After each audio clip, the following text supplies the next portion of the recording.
ยูคินสวัสดีค่ะคลิปนี้ยูคินพามาทำทาร์ตโยเกิร์ตมะม่วงกีวีค่ะชื่อยาวเนาะ โอเคค่ะเดี๋ยวเรามาดูส่วนผสมกันเลยค่ะ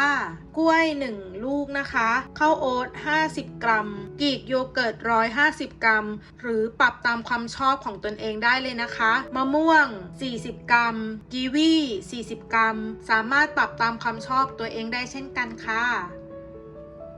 ไปดูวิธีการทำเลยค่ะบดกล้วยให้ละเอียดนะคะ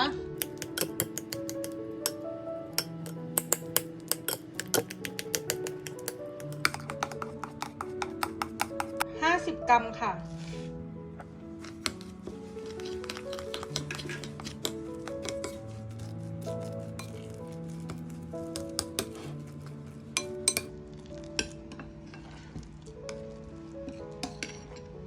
จะได้เนื้อแบบนี้นะคะแล้วเราก็มาจัดใส่ถ้วยค่ะ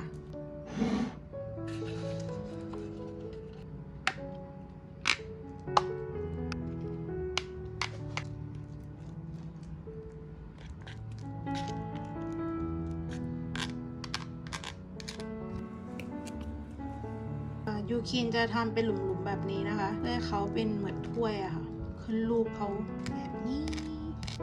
เรียบร้อยแล้วนะคะ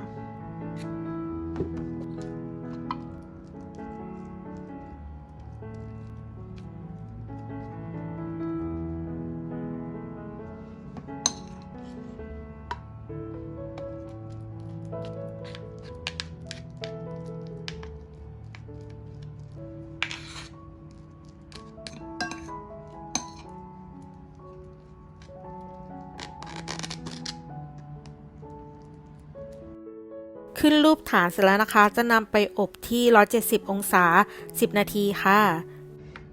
ไปอบกันค่ะอันนี้อบเสร็จแล้วนะคะสีเขาจะคล้ำนิดหน่อยถ้าไม่อยากสีคล้ำแนะนำว่าให้ปรับอุณหภูมิลงนะคะประมาณ150 องศาค่ะไปใส่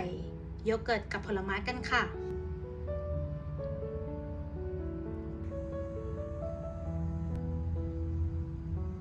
สามารถใส่ปรับตามคำชอบได้เลยนะคะ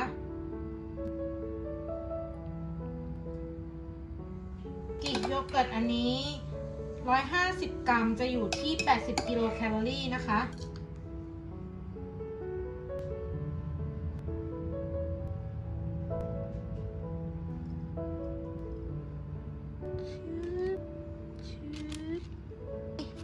ทาร์ตโยเกิร์ตเสร็จแล้วนะคะเดี๋ยวจะเอาให้ดูน่าทานเนาะใครยังไม่ทานเลยก็แช่ตู้เย็นได้นะคะแต่อย่าเกิน1 วันนะอย่าลืมลองไปทำกันดูนะคะฝากกด Subscribe กดไลค์อย่าลืมกดกระดิ่งกริ๊งๆให้เบลด้วยนะเจอกันคลิปหน้าค่ะบ๊ายบาย